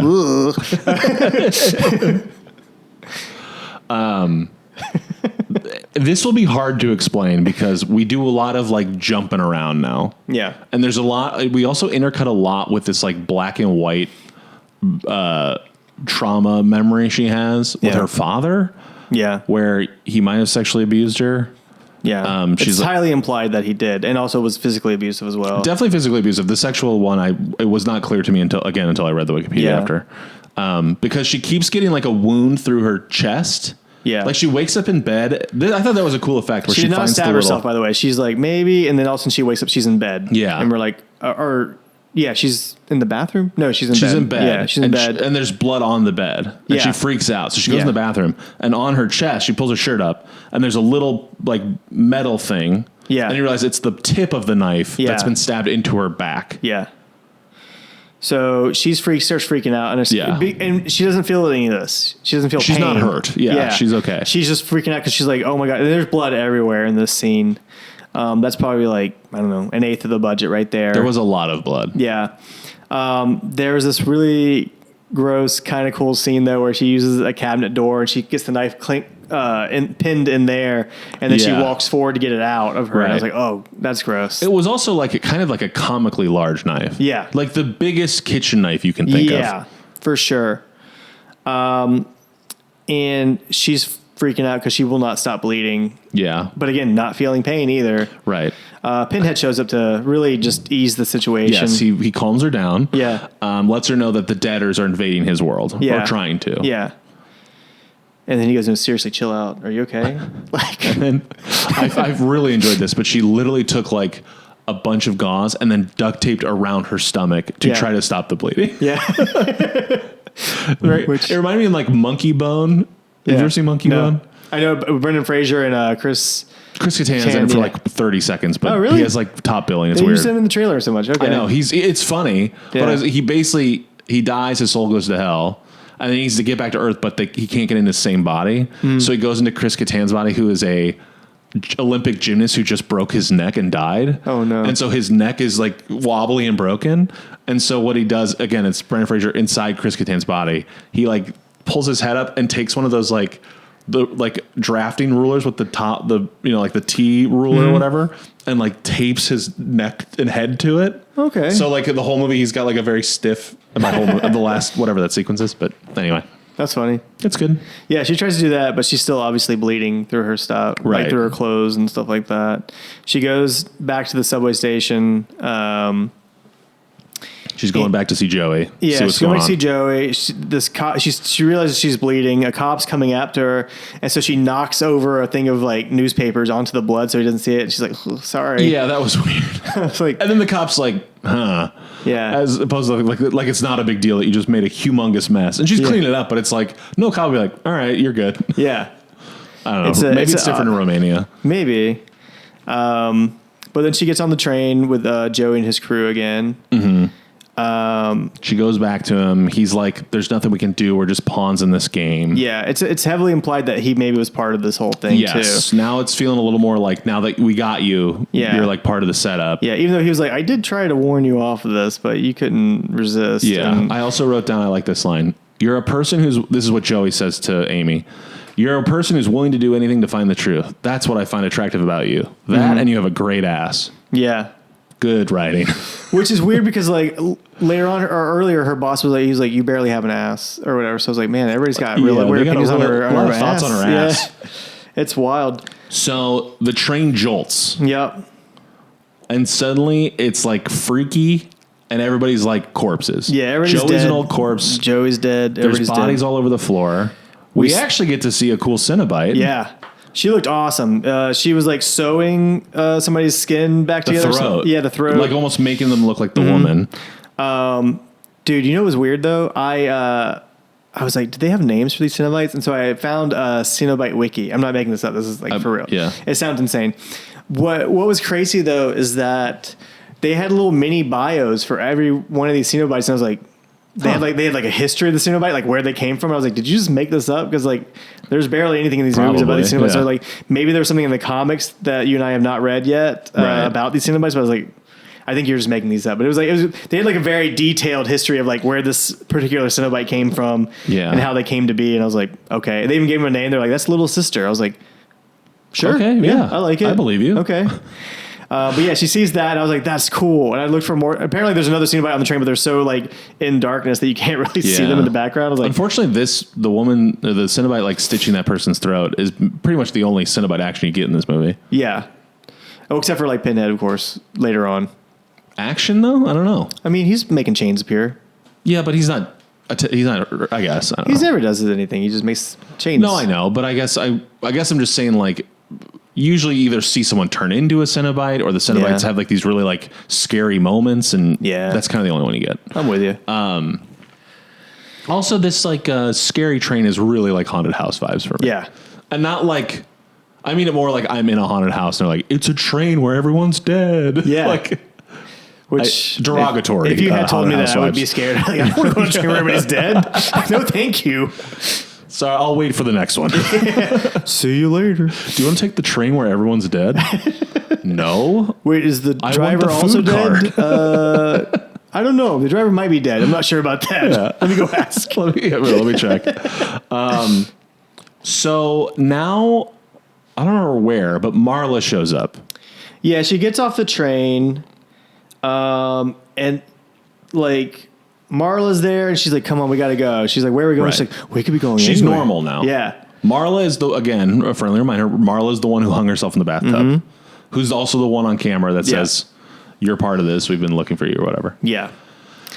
Now we get like, suddenly we're giving Marla a lot to do. Mm-hmm. And I think that's for the detriment of the movie. Yeah, it's not great.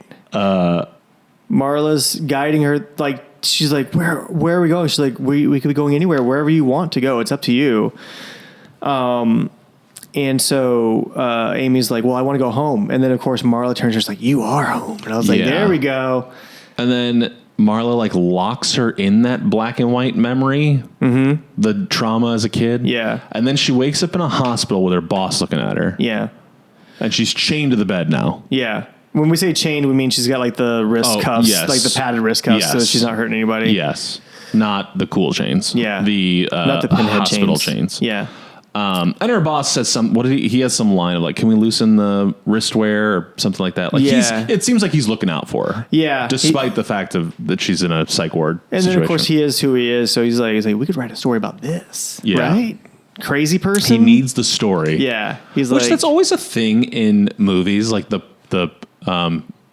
editor in chief of the paper that's like, we need the story. It's all about the story. It's like, does anyone care? Yeah. I know, like I like journalism. I believe in it, but I'm also like, do you need to like live and die by the story, or can you just like find stories? I don't know.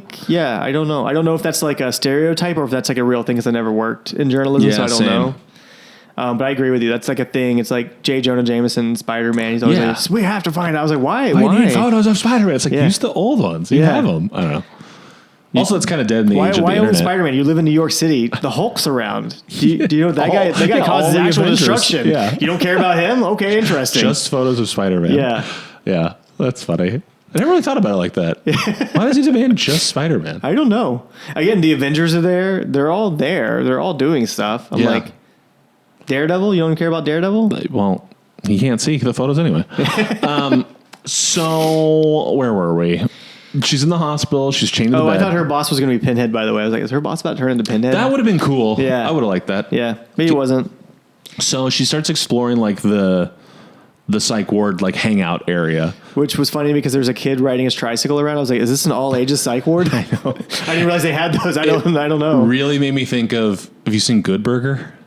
It's been a long They time. go to a psych ward in Good Burger, and it do was they? like the same like checkerboard flooring, and like I remember they start George Clinton is in the psych ward in Good wow. Burger, and they like get everybody to start dancing so they can get out, and like Linda Cardellini's in there playing like a crazy person. Wow. Yeah, This is great. Good Burger rocks. Yeah. So inside this little hangout area, there's a little girl drawing. Yeah. And she's like, want me to draw your photo? Yeah. Draw your picture? And she's like, Yeah. sure. And it's weird because you know something scary is going to happen, but it starts doing the whole like, something's wrong, whooshing like scary music and effects, but like nothing's happened yet. What was weird is at one point the girl puts her hand over, or not over, but like around her. She's like, don't peek. Yeah. But I was like, you're so much taller than her. You can easily look Yeah, down you- and see that. You actually have to peek. Yeah. The way you are blocked, there's no way to no not other peek. way to Yeah. see it but to peek. But by the time you see it finished drawing, she just drew Amy as Two-Face. It's like exactly the 90s, but the Batman animated series Two-Face. I'm not joking. Like, it's like they asked somebody on the crew, like, can anybody draw? And somebody's like, I draw Two-Face a lot. They're like, okay, do that. Yeah, that's fine. Yeah. And I'm going like, oh, cool. So when she turns into a cenobite, that's what she's going to look like. Yeah, Nope. that. You never see it again. I didn't even know that because like until again I read the script, and in the script they're like she draws her as a cenobite, and I was like, oh, is that what her cenobite? Oh, so face- she is? That was supposed to happen? That was supposed to be her as a cenobite, and I was like, well, I did not get that at all from the weird drawing of Two-Face. I was like, oh, that's foreshadowing that she's going to be a cenobite later. And I thought maybe it was just like a flashback to the way she looked when her father abused her or something like that. I was like, oh, maybe that's what was going on. also like, she's not even like a Two-Face character. Like, No. there's no, I don't know. she's This very movie's upfront nuts. about how she is as a person. That's one of her few things, that she's too blunt. So, Marla's alive Mm-hmm. in the psych ward watching Romanian cartoons. And she says, looks like you're running out of time. And then we see that Amy is bleeding. Her stomach's bleeding again. Yeah. Then she's back in the bed. All you have to do is take the final step. Oh, real quick. Marla points out that not everybody can solve the box. That's right. That was like an interesting piece of lore I didn't realize, is that like only certain people can solve the box. You have to be a certain like person, like kind of heartbroken / like weird negative. Again, I only got this from reading the Wikipedia after, Yeah. but She kind of says it a little bit to her, and you're like, okay, cool. I did think it was interesting. It was just like, huh, okay, because it like the last few movies have been bad people who've been able to open the box. You're like, I Right. get that. And again, it's like I do miss. It's like these are the most interesting to me when it's like someone actively chooses to do something they know they shouldn't, and Yeah. they have to pay the price. This is Yeah. not that. She barely touched that box, and it opened up. Yeah, So she's back in that bed, the cult bed, yeah, and he says all you have to do is take the final step, and he wants her to stab herself. yep. To end the whole thing. She then takes this configuration, launches it, and says, go to hell. Yeah. And there's awful CGI of that puzzle box flying through the air. Yeah, it was really bad. I was like, did we not have an actual box she could have just thrown? I know. Like, just have her throw an actual Just box. print what it looks like on paper and tape it to a Rubik's Cube and throw Yeah. it. But It anyway, was just so wild. But yeah, she throws the box. now and- there's like the Winter and Pinhead showdown. Yeah. Which, The by the way, Cenobites real show quick, up. I thought about this for a minute. Oh, let's go for. I'll bring it up in No. a minute. No. It's better if I bring it up later. Okay. Well, then you take over. So it's a big showdown here. Winner makes it clear he's like I'm going to take over your place, and Pinhead's like, that's not possible, bud. Right. You're nobody. Like your whole plan is going to fail. And then he calls forth some chains that just start to rip him up, like hold him up, and you're like, uh-oh. Yeah, I will say this. I was like, thank God, but they had the practical. So, like, again, we're in like a Romanian cellar basement looking thing. And they actually did use like chains bursting through like the brick. Yeah. And I was like, oh, this is a cool practical effect. It's Yeah. not much, but just seeing them burst through brick and actually having it happen is cool. Yeah. And so he gets chained sort of like Frank in the first, yeah. But like way more intense, like a lot more chain. Again, it's a lot of CGI as they're flying through, but he's like Yeah. really strung up, lots of hooks. Yeah. He much like in the first Hellraiser, Frank's quote was Jesus wept. Winter gets his own catchphrase, which is for fuck's sake, which I was like, doesn't have the same ring. I wrote that. I didn't. Wait, no, he doesn't say it. Joey says for fuck's sake. Oh, was it Joey? Yeah, oh, he doesn't. bad. I don't think he has a final line. He just gets pulled apart. Which I did think was clever when he got pulled apart. The chains like hung with like arms and limbs on them. Yes. I also do want to point out there are some other cenobites. There are some other cenobites in the background. Yes. We see Chatterer. Which I thought was Butterball at first because he was kind of a beefier looking He was a Chatterer. beefy I was Chatterer. like, hey, is that Butterball? And they was like, oh, that was Chatterer. Okay, yeah, I got it. To see you getting excited. Butterball? Oh, it's just Chatterer. Hey. There was one that was cool that it was like the folded over the skin. Which they one. were, That's little brother. No, that was the thing around their eyes, right? Well, there's a couple. Yeah. There's one with like leather or straps around the eyes and mouth. That was from Hellseeker. That was a cenobite from that called Bound. I looked it up. Okay. They're like, that's No, Bound. but there was one where it was almost like Oh, yeah. pieces were like folded over the face and like stretched taut. Yeah. But that was not Chatter. Chatter also had a similar thing with the eyes, Yeah. but the mouth was clearly different. Right. And then there was like little sister. She showed up again. The one Yeah. who was sewing. The Yeah. guy, she's there, and it's funny because she just looks like, "What are we doing, guys?" Yeah. Which I understand because like they didn't do anything; they just had to stand there. And No, I was they like, just stood there. I was like, "This blows!" Like I know. want to see them do stuff. And also, like, it's a benefit or detriment of watching on streaming, but it's just like I'm kind of like hyper aware of like how much time is left because I can anytime you touch a button, it tells you like how far you are into the movie. Yeah. But I was like, man, we are like the last 10 minutes, and they're Yeah. finally showing up and doing something. So Winter gets pulled to shit, Yeah, and then the final line Pinhead says at him is "Careful what you wish for; it might come true." yeah, And then he gets ripped apart. yeah, And then this was weird, but like all the people, like the other deaders, a chain like launched through their stomachs, so like 4 at a time. Yeah. So it's like 4 people in a row, and a chain just like goes through their stomach. It's really bad CGI. It looks awful. And like, but Pinhead is like, he's like, hey, you guys wanted to be dead anyway, so I'm gonna go ahead and take care of that. Yeah. But like in the script again, like they were like the chain goes through different at different angles and stuff like that, which I was like, that sounds cool. And then for this, they were like, nope, everybody's the same height for some reason. Straight through the gut, and also it's like I know it like we're limited to our abilities and like CGI chain. Sure. I get it. But like it did bother me that like it's the hole that it ripped was like the size of like a softball. Yeah. When it's like supposed to be a chain that went through. How would you have done it, Joey? And you can also see through. They make the point Yeah. to like show off and like let you Yeah. see through the stomach, but it's like a big It looks like a cannonball got shot through them. like I a was cartoon cannonball. Yeah, I was like, no. You expect to see like like in a cartoon where it'd be like the little like loaf of ham would fall out, it like looks and like warble around. Like that's what it looks like should have happened. Yeah. But so How would you have done that effect though? I'm just curious. if I was in charge of the CGI, If you were in charge of that effect, to make that effect happen, it could be practical, could be it's CGI. actually, you know what? It's not even the fact that it went through 4 at a time. I think it was the fact that they put them in a line from the side and had it go straight through all their stomachs and just pull straight back out. Yeah. It was just like I would have shown it from a different angle. Yeah.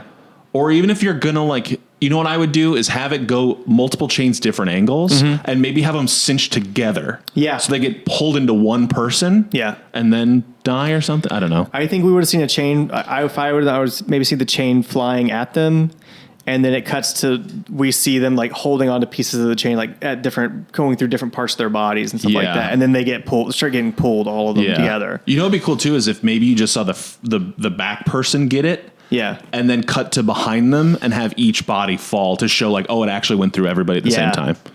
Just seeing it from the side was very cool. I was super aware that it was like, all right, everybody, on 3, you're going to all pretend you get pushed back and then all pretend you get pulled forward. Yes. So then it goes through Joey. At least one person just going, ow, and like they're like holding their hand. It misses one slightly. That was close. As they're wiping their brow. So then it rips a hole through Joey. That's the one you see straight on. Yeah. And it tilts up to reveal his face. And that's when he says, for fuck's sake. Yeah. That was the other thing too, is that he was like, where's the orgies at or whatever? Like he thought this was gonna be like a pleasure thing. He was like, oh buddy. Again, it's like, I'm interested in the people that are like seeking pleasure. Mm-hmm. Anyway. Then that's when Marla's like, she says she can't win. Yeah. So she stabs herself. Or no, Marla tells Amy that she's not going to be able to win. She's like, you can't win. And then Pinhead is like, you're next. Like, I own you. Yeah. And then Amy, like, out of nowhere, just goes, I didn't give him my soul, and I'm not giving it to you either. And then she, like, kills herself. She stabs herself in the stomach. Yeah. Where that wound keeps showing up. Yeah. And then all of the cenobites explode? Like, the whole building explodes, apparently. Yeah. And I wrote, I'm not sure why that, like, defeated them. Yeah. I really did not understand that part at all. And you know what's funny, too, is, like, so a little peek behind the curtain, but in the video for our podcast, at the opening, I made that little intro video with a bunch of, like, hyper cuts from different movies. Yeah. And obviously, I haven't seen a bunch of these when I put that together. Sure. And so there's a clear shot of, like, Winter and his crew. And then also, like, that explosion with, like, there's sort of, like, hallways of the catacombs. Like, that's in our little preview. And I do think those look cool. Yeah. 3 seconds of a 90-minute movie that look cool. Yeah. But I, like, now that I've seen the movie, like, why did that happen? Why did that defeat them? I can understand, like, they don't get her soul, but why would that defeat Pinhead? Yeah, I didn't understand that part. That was really weird. I don't know how that caused an explosion. Also, again, I feel like there was some, like, again, there was nothing cut because I read the script and I was like, nope, they followed the script. Right. Like, there's nothing like where there was a scene where they explain why this. They just said that, like, because they don't have her soul. I was like, that's it then. I mean, she was the only one able to open it. Maybe that's what closed it. That's the only thing I can think of. But I guess part of me thinks is, like, why wouldn't, like, she could kill herself and then Pinhead just, like, doesn't get her soul. Yeah, he would be disappointed. We don't. That's the thing is, like, I think sometimes, like, people don't understand what a Hellraiser movie is. Yeah. And it's like Pinhead is not an agent of chaos. He doesn't even have, like, I don't think the Cenobites necessarily have purpose beyond punishing those who seek punishment, essentially. Yeah. So it's like, yes, Winter tried to take over that world. Pinhead stopped them. Yeah. Says, I own your soul. She could have just killed herself and they could have been like, well, we don't have her soul now. Yeah. And then they go back to wherever they live. Yeah. Like, we don't need them to be, like, defeated. You know I would what have I liked mean? to seen that scene, honestly. Just like Pinhead, like, all right, guys, wrap it up. Yeah, honestly, yeah. Maybe not so funny, but yeah, I would, like, I'd prefer that a little bit to, like, them exploding. I honestly, I agree, because it doesn't make any sense. I know we have to have an ending to this movie. It's going to be the biggest ending ever, but it's like, well, we should have earned it, and we didn't. Yeah, so I don't know what to tell you. She doesn't need to, like, defeat Pinhead. It's not her versus Pinhead. You know what? I forgot. In the script, there is a thing where she's, you know, when she wraps herself in the movie, they didn't have the money for this, I guess, but she's wrapping herself in TNT. Oh, so when, like, she's wrapping up TNT underneath herself, and she's like, and that somehow sets off the dynamite. I genuinely don't know if you're joking. At the end, she goes, boom goes the dynamite. Okay, and now I know. Sorry, I need to make it more obvious. Thank you. I know. No, it is a very weird ending. I was like, okay. And then it cuts to a Romanian reporter being like, ugh, this explosion happened. A bunch of cars blew up. Yeah, on a TV. Like, we're watching a news report. Sure. That's right. And her boss is like, oh, that sucks. Well, anyways, and he brings in the new interviewee for her position, I guess. And it's like, hey, I got this cool tape. I want to see if you want to check it out. Right. Which, again, makes no sense. So he's going to send, it's implied that this new reporter, who's also a young female. Yeah. I don't know if that's important. I don't know why, but she has a similar vibe. Yeah. But it seems like he's going to send her essentially on the same mission that he sent Amy on. But to investigate this tape. He just saw the news report where it's like, this building blew up. It's like, that's where the people were based out of. Right. But I guess he was never actually in Romania. That was just some weird dream she was having. He never went to go check on her? I don't know. I can't tell. Because, like, if he did, why wouldn't he know that she was on this story? Well, this is part of it, too. So I was going to ask you, but I was like, was he aware of what's going on? Was he like a pawn in this scheme with Winter? That's what it seems like to me. But that's what I thought too. But it's like, if Winter's dead, then he should know. Right. And then I had the thought of, like, if he's just using her as a pawn, like if he's just like evil, the editor, right. The movie ends with a push into his shelf, and there's a framed photo of him with Amy. Yeah. It's like, if he didn't like her, he wouldn't have framed a photo of them together at work. They had good times at one point, you know, but the ending is very confusing on this one, because you're like, who is he to, like, I don't understand. Like, and let me go back. Okay. Why is she the one that needs to go solve this? I think he knows that she's the only one willing to try to solve this. Everyone in that world is going like, we wanted you here. Like this was all planned. There's sort of this like, Andy. Yeah. Once again, Yeah. we've talked about the movie and I like it less than I did when we started the podcast. I think it just raises a lot of questions that you and I are interested in, and we're going to find the guy who wrote 13 Ghosts and be like, what did you have planned? I'm going to rewatch 13 Ghosts and decide for sure if I like it or not. Okay. Can we watch it together? Sure. Okay. And I remember Matthew Lillard's in it and Paul. What if we come away with the opposite? What's Monk's name? Tony Tony Shalhoub. Shalhoub, not Paul. Why did I say Paul? Paul Giamatti? That's He's not appalling. in it. Good. Yeah. Good. Atrocity. Cut it. Okay, and that's the movie. We did it. Yeah. We finished it. Yeah. You want to rate it? Dude, I don't know. It's like what I was saying earlier. I kind of teased this, but like I do think the first like half of it is pretty engaging. Yeah. I was like entertained. I thought the acting was decent. Yeah. It feels like it doesn't feel so cheap. No. I know that I like Inferno less than you do, but I think Inferno feels cheaper than this. Yeah. I would actually argue that Inferno and Hellseeker feel cheaper than this one did. Yes. Maybe it's the Romania of it all. It is. felt like the color, the acting, the cinematography, it just felt like a little better for direct to DVD. Yeah. In Inferno, when it was daylight, everybody looked sick. Like they were not having a good time and they looked ill. Yeah. And Hellseeker, I don't think there ever was daytime. I think it was nighttime at all times. Or it was really blue. Yeah, I was like, where do you work at? Yeah. The place from Joe versus the Volcano? Get out of there. Whereas this one actually showed daylight. She's walking around. It's fun. I'm like, okay. I'm really curious, based on this, if we're going to like Hellworld. I'm curious. Well, It's been a while since I've seen that one. It's the same director as Hellseeker, right? And they were filmed back to back. So the same guy he didn't do Inferno though, right? This guy? They did not do Inferno. So That he did was- Hellseeker, Deader, and Hellworld. Yes. Okay. And Hellworld and Deader were filmed back to back. Right. October through December of 2002. It took them 3 years to get these movies out. Yeah. Probably because they knew they had some gems on their hand. They're like, let's hold back on this. Yeah. We're gonna We're really gonna need sit this. on this. Yeah. But like, one other thing, one piece of trivia. Apparently, they tried to pay Doug Bradley one check for both movies, and he was like, no. Incredible. Yeah, he's like, I get paid for 2 movies. Now I want to ask you, Yeah. does this one, so this one obviously is like clearly set in Romania. Yeah. Is Hell World also very much like set in Romania, or did they No. just shoot it there? They just shot it there. That actually, I like that. Yeah. I'm happy to hear that. Yeah. I don't need another Romanian one. You say that, but then when you watch Hellworld, from what I recall, whenever the American actors are talking to anybody else in the movie, they're speaking Romanian, and the American actor's like, you don't know how to speak English, buddy. Great. I can't wait for that. They don't do that. Also, I've been excited to tell you that, like, so obviously we're going into like the free DVD pile at the gas station level of movie now. This is the real era of just like whatever. You Yeah. know what I mean?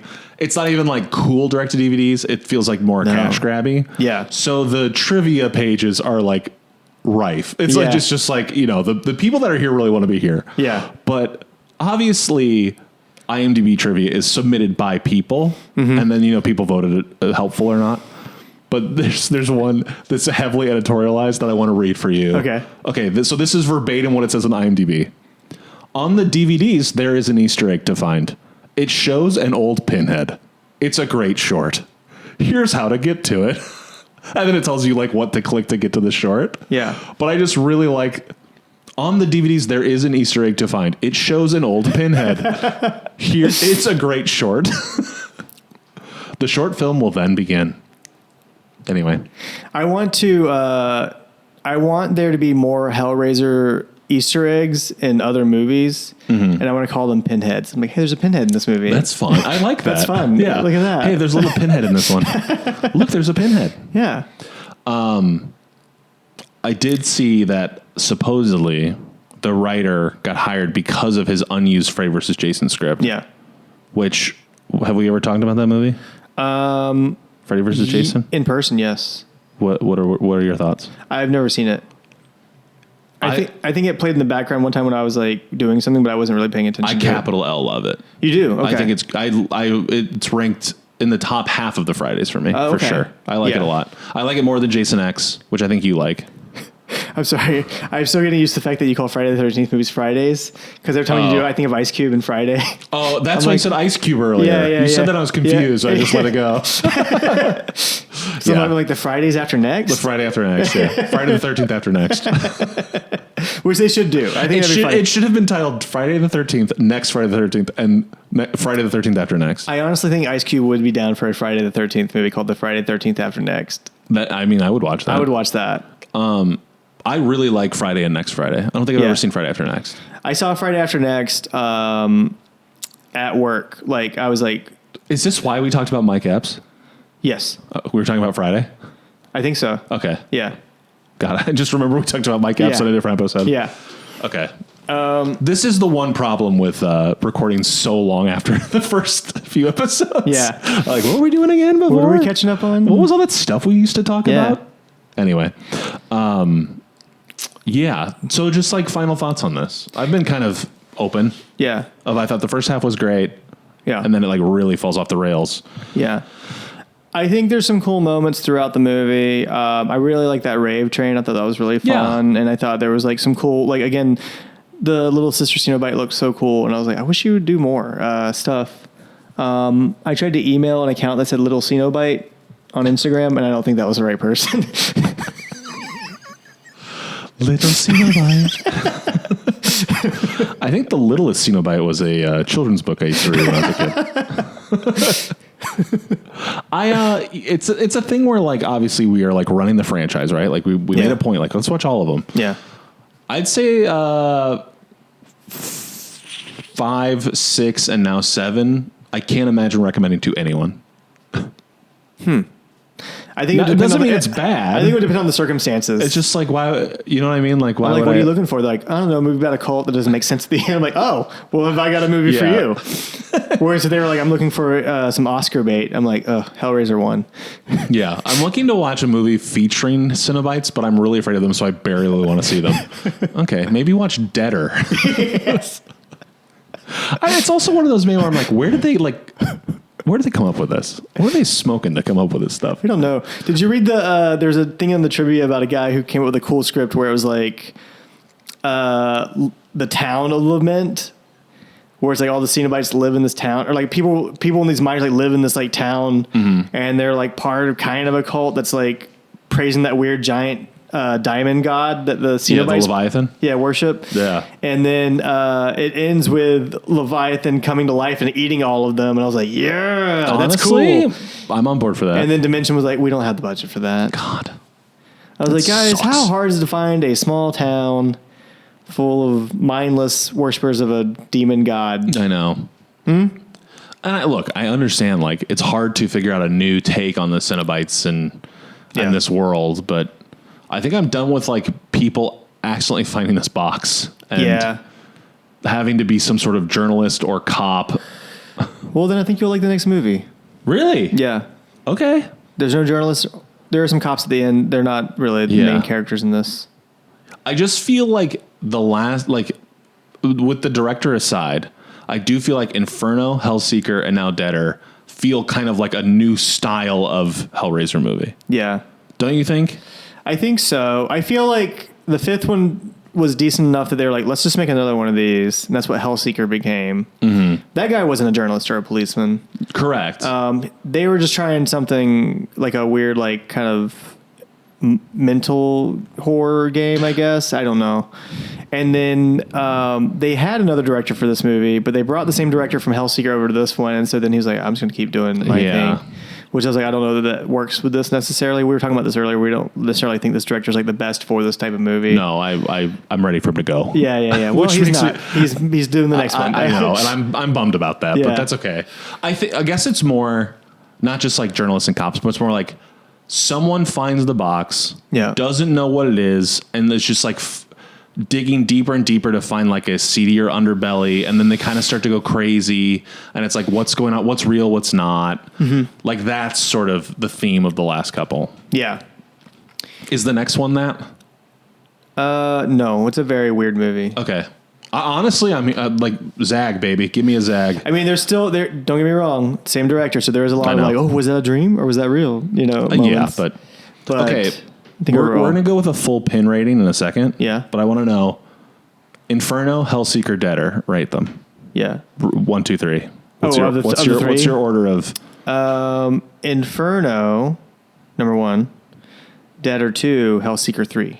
Interesting. I would flip Inferno and Hellseeker. Yeah. I think I go Hellseeker, Deader, Inferno. Oh, okay. I didn't like Inferno. I really bounced off it. Yeah.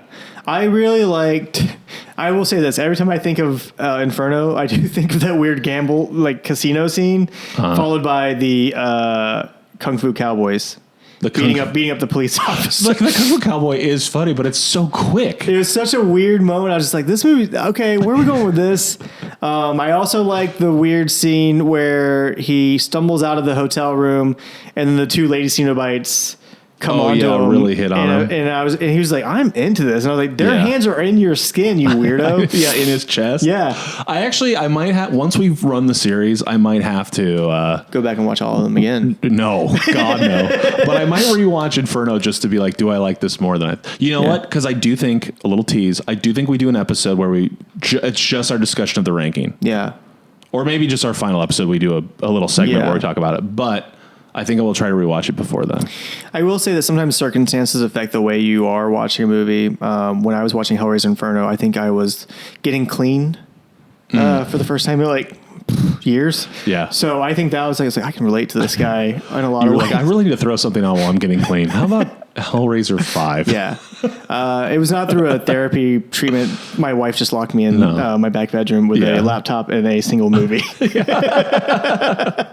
With no subtitles because it's so cheap. Yeah. Okay, so let's do our ranking of Yeah. Hellraiser Deader. Yeah. Pins, baby, pins. Yeah, out of 20 pins. That's Yeah. our rating system, as Yep. everyone knows. Yep. Just for frame of reference, do you want to hear all yours or just the last couple? Yeah, I need to hear the last couple for Okay, sure. so we'll go from Bloodline forward. Bloodline, you gave 16 out of 20. Yeah. Inferno, you gave 12 out of 20. Mm-hmm. Hellseeker, you gave 13 out of 20. Okay. So All you right. did rank Hellseeker higher than Inferno. Yeah, I think I should have given Inferno a higher score. But I ranked Bloodline over Hellraiser 3, which I think it was a monumental error in hindsight. But then again, sometimes I think back and like, am I just remembering it better? Like actually watching it, did I enjoy it? You know what I I mean? don't know. Again, circumstances. It's all circumstances. It's all circumstances. So anyway, you gave a 12 for Inferno and a 13 for Hellseeker. Yeah. What do you want to give Hellraiser Deader, the 7th film in the Hellraiser franchise? I will give this a 13 and a half. 13 and a half. Yeah. So you're ranking this your highest of those three. Yeah. Wow, Andy. I mean, I'm going to go back on Inferno. I do think That's a Inferno's good a better score. movie, obviously. That's a good Yeah. score. Yeah, I feel good. So for me, Bloodline, I gave 15.5 out of 20. Yeah. Inferno, I gave a 10 out of 20. Hellseeker, I gave a 13 out of 20. I think I'm going to go 12 and a half. Oh, wow. Okay. So a half pin less than Hellseeker. Do you think it changed as we talked about it? You know what? In just your response, I'm going down to a 12. You lost half a pin by going, wow. Well, because I remember before you were like, this movie's pretty cool. And then as you talked about it, you're like, maybe I don't like I genuinely, I think I did like the first half. And then truly afterwards, I was like, huh? They really fumbled the dismount on this movie. I did think it was cool. They had some cool moments to it. I would have given it a full extra pin if they didn't explode for no reason. Yeah. I feel like I would have been so entertained by this movie, much more entertained by this movie, if at the end, after they disassemble Winter Lamarchin, if somehow they press a different button on the box and Pinhead became a Dr. Evil type character who was just like, ooh, the rest of you, get out. I don't really care for the rest of you at all. You are meaningless to me. Pinhead needs like a conference room with all the cenobites, and he can push a little button and launch them down. Yes. I just wanted to see Chatterer do something in this movie. That would I was like, why are we keeping this guy around if he's not going to do anything?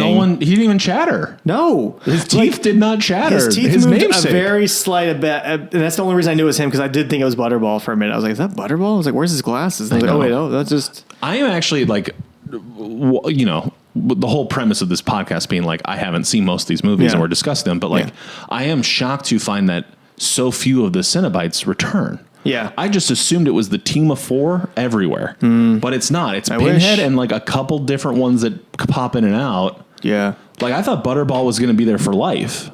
I'm Butterball for life. Yeah. I'm Team Butterball, as you know. I like Team Butterball. But the fact that he's like not, it's actually quite disappointing. Yeah. They had 2 women, but not the woman in this one. And the guy, is it 4 where the head wraps around? The twins? Yes. Mm-hmm. Where's he gone? Bring him back. Did he die? I guess he's in the future, right? Oh yeah, maybe He we'll did get die him in the again. future. Yeah. Maybe we'll go back to the future. I hope it. Marty. I would like to see 2 twins try to like cram into one driver's seat in the Back to the Future car. God, the one thing Back to the Future needed was Cenobites. That would be sick. I found this puzzle. I can't do Marty McFly. No, you got it. No, that You was got it. We knew that who you were was doing. that was rough. I didn't think at any point I was like, is he doing Biff? I just do side characters. Which, by the way, real quick, have we talked about the fact that who's the actor who plays Biff? I don't know if I can pull the name. His roommates in the 80s were Yakov Smirnoff and Andrew Dice Clay. That's right. Which I was 'Cause he's like- a stand-up, right? Or he was? Yeah. I was like, oh, that seems like a real season of the most annoying show in the world. Is know. those 3 guys living together, like just their characters. I'm sure they're like nice people. When I was a kid, I would confuse the actor who played Biff with the actor who played. His name's Noah Emmerich, the guy who played like the friend in Truman Show. You ever seen Truman Show? Yeah. You ever watch The Americans? He's on The Americans too. No, my You wife know if watched you it. saw him, but I always used to like confuse. Here, I'll pull him up. I always used to confuse the 2 actors, but they don't look alike. I don't know why I did that. But maybe. This guy, do you recognize him? Oh, yeah. I always used to think that was the guy. I don't that played think you're Biff. wrong. They kind of look similar. Yeah. I get it. I like that you're pushing in Biff. I searched Biff Tannen. Thomas Wilson. Tom Wilson. That's Tom his Wilson. name.